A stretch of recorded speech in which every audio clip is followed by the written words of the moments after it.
Throughout its existence, the Turkish state has always been the target of destabilization. And this has been going on for centuries and continue today without slowing down.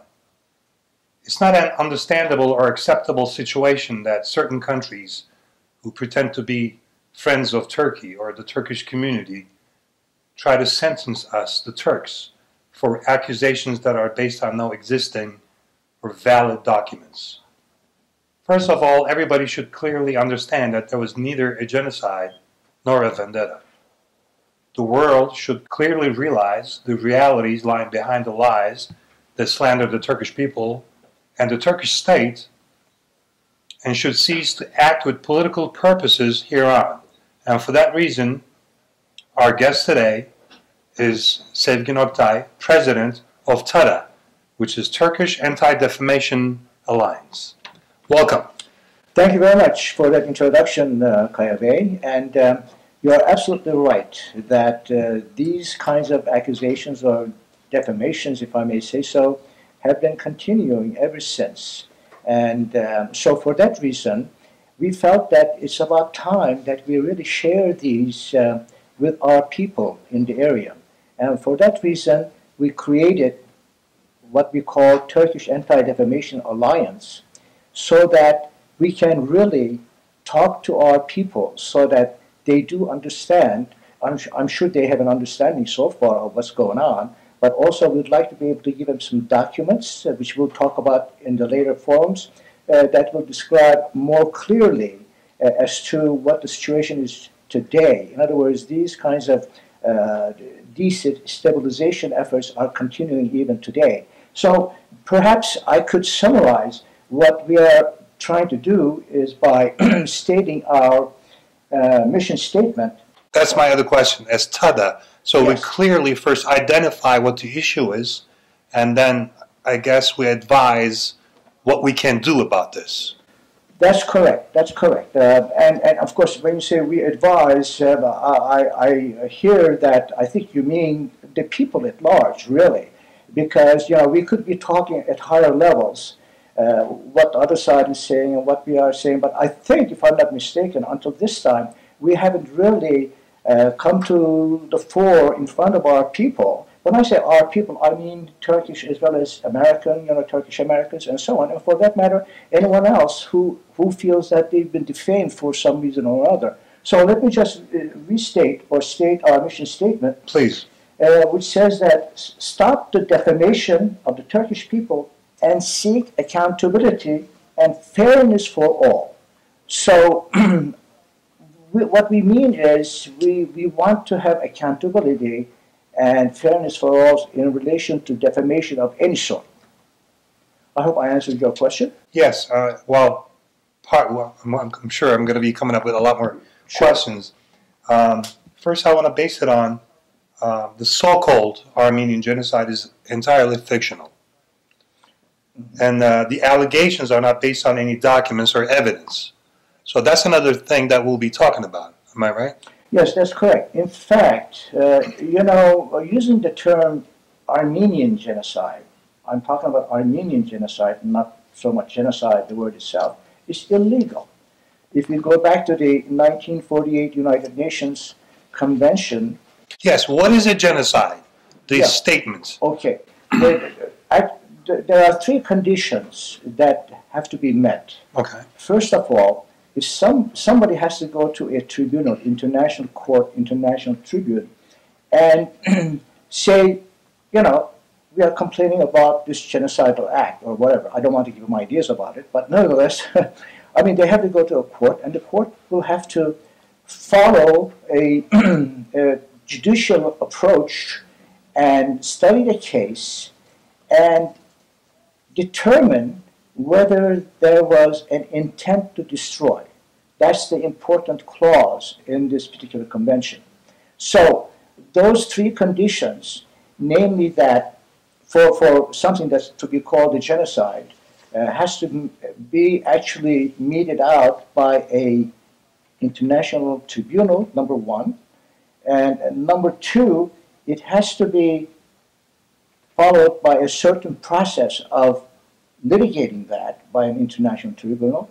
But in the final analysis, if the court finds that there was an intent to destroy, then they may declare that it was genocide. So neither of those three conditions have been met with the Armenian genocide. Let alone meeting those three conditions, they haven't been even brought to the International Tribunal Court. But even so, story goes on. I just want to read a paragraph. It says, the problematic period with the Armenians started after the second half of the 19th century. The reasons for this were the increasing political, economical problems of the Ottoman state, and parallel to these was the weakening of the central authority. The real and most important reasons, however, originated from foreign influences, which I'm sure we'll be talking about also. For Europe and Russia, they were not able to part from the Crusaders' psychology, the cross against the crescent mentality. Pulling the Ottoman state to pieces did not consist only trying to reach specific political and military targets, but in essence they aimed to destroy Turkish and Ottoman sovereignty from Anatolia and Rumelia, the European side of Turkey, or the Ottoman Empire at the time. And they believed in the superiority of the Christian culture and had religious ambitions for civilization. And compare this paragraph compared today. Do you see similarities or differences? Well, I see similarities, but let me first say the following. At the time of the turn of the 20th century, there were three empires. There was the British Empire, the Ottoman Empire, and the German Empire. And the Russians were also on the side there. And they were really competing amongst themselves to be able to get the lands from the Ottoman Empire. You know, Ottoman Empire was in a state of declination. It was declining. So they were getting ready to take the spoils of the Ottoman Empire. So I think there was this kind of a competition, as I mentioned, between these empires. In fact, there's a very excellent book where it said the Clash of the Empires, I believe, if I'm not mistaken. But in any case, maybe we could take that up in the next forum. By the way, so when I talk about the forum, next forums and all that, and what TADA does, TADA, that is the Turkish Anti-Defamation Alliance, I would suggest our viewers to go to www.tadaalliance.org, and then you will find our policy statement outlining exactly what it is that we are trying to do. Of course, it's within this mission statement which I read before, namely, stop the defamation of the Turkish people and seek accountability and fairness for all. Now, having said that, we also have a Turkish version of that policy statement, which we call a bildiri, or we could call it a tüzük. But nevertheless, our Turkish name for this particular organization is İftiralara Karşı Türk Birliği. So, having said that, first also let me thank you, Kaya Bey, for hosting me, and also, of course, I'd like to thank the Turkish Channel TV USA, namely Faruk Bey. We do appreciate that you are giving support to this particular organization which has just started. By the way, I must say that it started with just 3 people, and we have now 15 members. And of those 15 members, we have a board which is comprised of 10 board members, and so on. We are really coming along fine. So actually, one of the reasons for this kind of a forum is to actually talk to our people. And we are hoping that in some future forums we'll be able to take in calls. So we'd like to have some, people actually, please do call. And if you have any,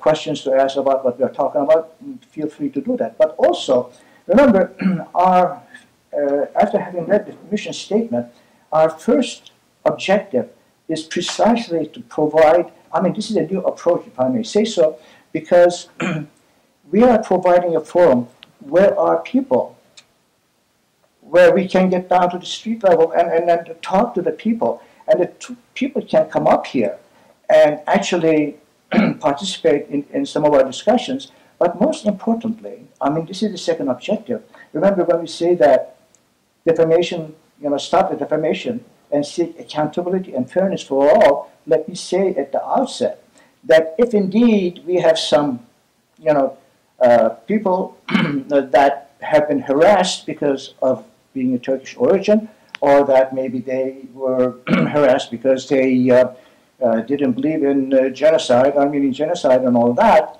And now, I mean, if these people are hurt either mentally or materially, now what do I mean by that? By that, what I mean is that psychologically.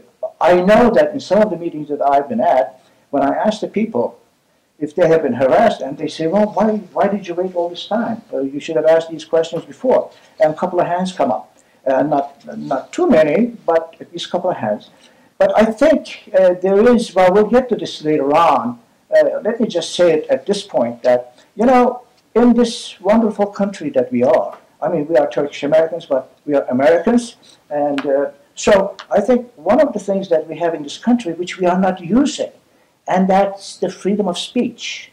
Let me get onto that, if I may, Kaya, in the sense that, there's purported to be a freedom of speech, and yet, when somebody says, now when I say somebody, even our little kids, in schools, when their teacher asks if they believe in Armenian genocide, and the little kid says, gee, I've never heard about it, or that, no, if you know something about it, he says, no, I don't believe in it, they are kicked out of the classroom. Now, our people at large should know about these things. So, getting back to what we are trying to do is so whoever suffers tangible damage or anything negative in that sense is within your mission statement to do something. Exactly. It's within, yes, it's buried in there, it's implied in there, but you can find the details in the our policy statements, which is on our website. Now, so it could be just people at work, so we could talk to our colleagues, or it could be school children, actually. Yes. It's something that happens in the class. Yes, I'd love to have here talk to some school children and see how they are being treated, for example. But I guess the point that I'm making, I should say, is that yes, we are with you, friends, and we are taking this new approach to reach to you, and so therefore we beseech you to come forward and speak about it and listen. As I say, in this country where freedom of speech is so well recognized, if you go to the Constitution, the First Amendment, etc., etc. But what I have to say about the First Amendment, although First Amendment allows free speech, in fact, our lawyers will tell us that lying is protected by freedom of speech. But however, if somebody is hurt by that lying, like for example, somebody is sort of coming to you and, hey, you're Turk or whatever. I personally lost a scholarship because I was a Turkish American myself. Well, I wish we had done this before. You would have come up to us and we could have had your name, etc. And we could have followed up on it. But it's never too late. It's never too late, by the way. So far, it was always individuals actually fighting. And the Turkish community, for the most part, we've been very defensive. We were not offensive at all. And it was we don't want to be offensive in the other sense of the offensive. But meaning organized and as TADA, actually encouraging people to say, what is your story? What happened? Come share with us. What then? They come and share the story, and they Okay, I'll tell you that when you say that, they come up. In fact, we talked about this at our board meeting, one of our board meetings, and the note was made that, for example, Perinçek, you probably heard of Bill Perinçek. He went to a square, a middle of the town in Zurich, I believe it was, and he shouted from the top of his lungs. He said, there is no such thing as Armenian genocide. It's a big international lie. And he was immediately fined, and then he was, given a jail sentence. 10 years, I forget now how. But in any case... And he took him to court. Then he went to the European Court of Human Rights. And without going into detail, by the way, which we shall go into details on these things later on, so please tune in. Please, watch our programs, which will tell you about it, and we'd like to give these kinds of, have these forums once a month, about an hour every month, And so, look, we just started the year, so we have at least another 11 months coming down the pipe. So please let us know, mark it on your calendars. Now, I realize that you don't have any dates, but we'll get to those dates later on. But getting back to what I was saying, that, I mean, if there's freedom of speech, we should be able to say those, and we should be able to get out to, I don't know, Central Park in New York City or something like that, shout. But some board members objected to that. I know, I was just exaggerating it a bit. We don't do that. But the whole point in this is that we should, I mean, the U.S., nobody will be able to fine us or put us into jail thanks to the U.S. Constitution. But, however, if somebody lies or does some harassing, like, for example, calling people not to buy goods from your store. Because they're Turkish. Or that's right. Then tell us that. So getting back to your question, what's next? The next would be... Before we get to what next, there's a couple of other things that I'd like to mention. That's important, that we educate our own people also. We call it the so-called genocide because there's no facts, there's no evidence. And again, I just want to read one paragraph, especially for our young Turkish Americans. By the beginning of the World War I, the Armenians had already chosen the side they would support, which is true. They joined the Russian army in masses, actively fighting against the Ottoman state by establishing special Armenian battalions. Behind the front, Armenians living in eastern and central Anatolia became armed with the support of the church. Turkish soldiers were at the front, leaving the remaining Turks completely undefended. Within a short space of time, after the war had started, the first signs of the Armenian preparations for massacre began to appear. The Muslims were brutally killed in towns and villages and were burned in masses in Van, Erzurum, Erzincan, Bitlis, and Yozgat. The Armenians fighting on the Russian lines were behaving with no mercy, even making the Russians uncomfortable. And we know they were wearing the Russian uniforms along with the French and the British. And one other thing I'd like to mention is as a result of this, the Ottoman state had to take necessary measures which any state would take during a war. When it was understood that they would rebel and massacre, the decision was made, and the decision was to evacuate the Armenians and move them further south. Relocate. Which actually the same thing happened here in the United States after the Second World War with the Japanese Americans. And they were only to be held in the center of the United States. Yes, even way before then. That was, I don't want to get into that. We'll, by the way, get into all these things later on, but there is such a thing as the tier of the trails, what the, the Indians were subjected to. So, I mean, there are some questions about these events. So, you are very correct. So, is TADA also, are we going to educate our own people about history? Well, obviously, yes, but our objective is not, we don't want to have a classroom environment or a conference kind of a thing, but we want to have a, tete-a-tete or a conversation with our people. We would like to hear what they have to say, and we would like to know what they think what we say. And I'm sure, some of our approaches may not be correct. Well, speaking of approaches, granted, at the higher level, shall I say, at the high university levels and all that, we've done some wonderful things. And also, let me add parenthetically that, I mean, we're only a handful of Turks here in comparison with other ethnic groups in this country, especially the Armenians. I mean, the Armenians are close to 1 million or something like that, and we are nowhere near that. So, having said that, but the Turkish scholars and all that, and actually we'll get into that later a bit, but when they started killing the Turkish diplomats and all that... That was another thing I was going to mention. Right. After 1973, a lot of Turkish diplomats, along with their children and families, were killed by Assad. Like in Lisbon, right, and so on. But the point being that we have these kinds of incidents that are taking place.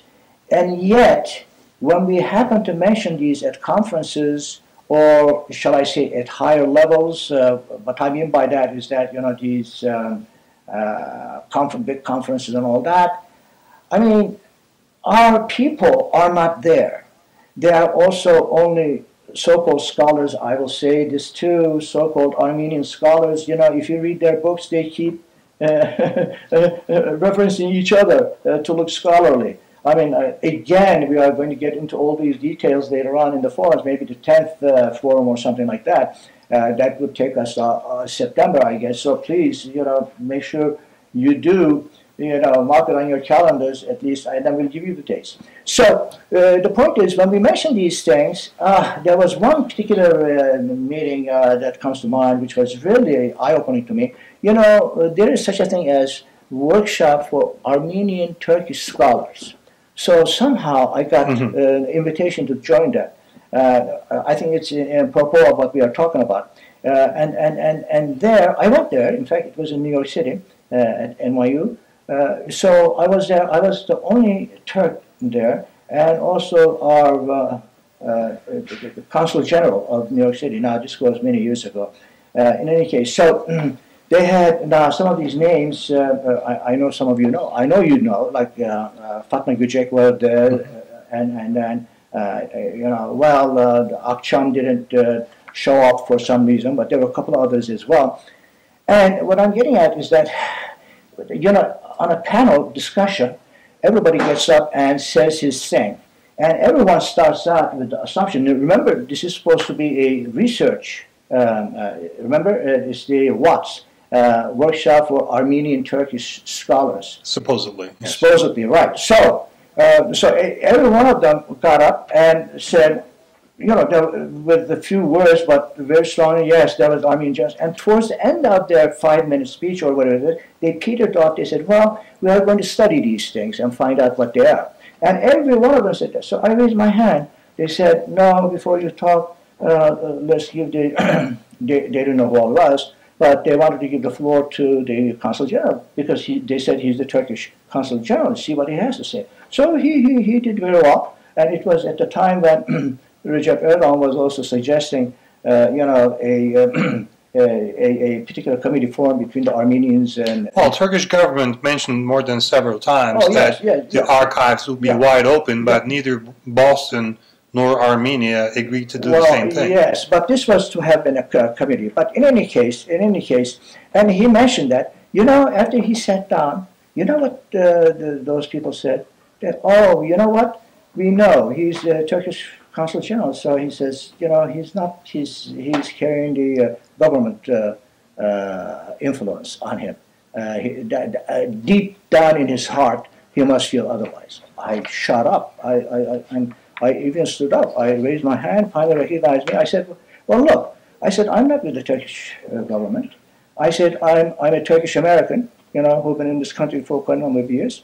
But I said, I'd like to give you a feedback. Your so-called workshop is supposed to be a search workshop, and yet each one of you start out with a conclusion already you made that there was Armenian genocide. Bias on one side. And then you peter off and say, well, we'll do research on this and find it. So, the guys, everybody's looking at me. But in any case, so somebody got up and followed me, and he happened to be from the Amnesty International. And he said, what the Turkish consul said and what this gentleman said were correct. Why don't you follow up with that committee, for example, what the suggestion was. But, they sort of ignored it. So what I'm getting back to saying is that these things do happen at the higher levels, if maybe that's a poor choice of word, but we want to get down to our people, explain these to our people. We need to have the support of our people. Because when Hillary Clinton, at her time, when he was the Secretary of State, having that protocol, she really pressed for it to have a protocol between the Armenians and the Turks, and then, of course, that broke down. The point is, these things are happening, but we want to be able to pass this on to our people, because when they are talking, having that conference for protocol, if they don't have the public support if they are not hearing from the public, because by the way, democracy works that way. That's why you see in this country, I mean, you have so many different organizations. Everybody is trying to toot his horn. I mean, I'm not totally in favor of that, but there has to be some kind of a common ground on all these. But in any case, so... well, I'd like to share a similar example. Yeah. When I was the president of the Federation of the Turkish American Associations, we were dealing with the so-called Armenian genocide at the Congress. And so we were actually going to the congressmen and congresswomen and trying to explain our side of the story. It's very sad, but politics is, I guess, politics anywhere in the world. They're really not interested in what's going on. For whoever is running, the important thing is how many people are going to vote for me and are they going to make donations. So back to what you were saying about the support of our own people is very important. Yes. Because visiting, and I visited more than 300 something, some congressmen, congresswomen, and not that they all really cared, but they said, we never met a Turkish American before. Forget hearing that side of the story. I have so to them, to them, it was like, before I go out there and say something, I better be more careful because there might be some Turkish Americans in my district. So what you're saying, I believe in it wholeheartedly, and I think unity is important. And I also feel Turks and Armenians, they lived together for centuries, for more than 1,000 years. We're very much alike. And we're not brought up with hatred. But it's a different story here. The diaspora, people outside Armenia, I believe there are certain people, certain organizations here that make an awful lot of money off of the Armenian community. And to them, it's a big money-making profit center. So that hatred, the bigger it gets, the bigger the profits are. Yeah. Well, okay, we'll get into those later, but I don't want to be so harsh on the Armenians, shall I say? I'll tell you this story. No, I'm not talking about the Armenian community. I'm sure every community has good, bad, and ugly. Yeah. I mean, I'm looking at it as a world citizen. Right. I think this ugliness, however, I think that's the proper word. I think this ugliness has been going on far too far. And they're talking about this Armenian genocide. By golly, it's been 100 years. If in fact, there was such a thing, it would have been proven by now. I mean, and I must say that I'm going to refer to some books here. Some recent scholars, have come up with other findings. But before I go to, I promised a particular story. Yes, please. This was at the time when Turgut Özal was the president. I think it was late in the 1980s. But in any case, Betty and I were, my wife Betty and I were invited to a reception at the Waldorf Astoria. And so we were running because we were a bit late. Then we saw this crowd of people in front of the Waldorf Astoria. Then I said, well, gee, I could see the placards and what it said about murder result, you go back to your country. To your country. So I pretended I didn't know anything about it. So we went there, and sure enough, there were these young kids with the placards and all that, shouting and all that, and they were saying, what they were. I said, I said, by the way, what is this all about? Could you tell me something about it? And they started disgorging what their parents or elders must have told them. So when they said that, I said, look, I know something about this, and I'll tell you what I know about it. And when I started talking about these things, then one of them said, who are you? I said, I'm an IBM engineer. And I said, I'm Turkish. Wow, you are Turkish? We've never seen a Turk before. There you go. And then one of the kids said, well, hey, thank you for what you said. He said, why don't you, don't miss your reception, etc. As we were leaving, we didn't have, iPhones or emails at the time. I said, well, can we exchange some telephone numbers and addresses? They said, sure. And as we were writing these, then the elders came back. I came to the front. They were in the back. They said, what's going on? And this kid said, oh, we are talking to this Turk. And they said, no, you can't talk to that Turk. You can't talk to a Turk. That's enemy, yes. Yeah. Any information you can and the point is, and then, they started arguing amongst themselves. And, but I was really surprised. And here they were telling us, please, don't miss your reception with your president. Please go and attend it. So that brings me on to another subject. I hope I'm not going away too far away from your subject, but it's just very important. And that's one of the reasons for TADA. And that is, we would like to be able to reach the people. When I say reach the people, I'm not just talking about the Turkish origin or Americans, Turkish Americans, but anyone else, really. I mean, after all, we are all supposed to be striving for truth, right? And now I have a couple of quotes from, in fact, thanks to Şükrü Bey, he has a book, Genocide of Truth, which is a perfect name, which I think we could have used it for TADA, but if it weren't for the copyright, maybe I didn't even talk to him about it. But in any case, he says in his book, there is this particular Gazette Reno Evening, and they had an editorial on October 14th, 1915. I was a little kid by then. Oh, were you?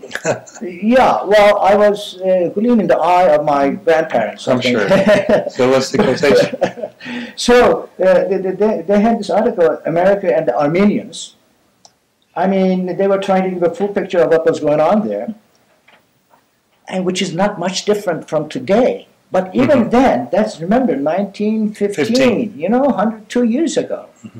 They said, if this country, this is a U.S. paper writing, they said, if this country, therefore, after having portrayed what it was all, American Armenians, if this country, therefore, does not want to appear foolish before the whole world, it will refuse to be duped by impossible tales and will let the Armenians severely alone.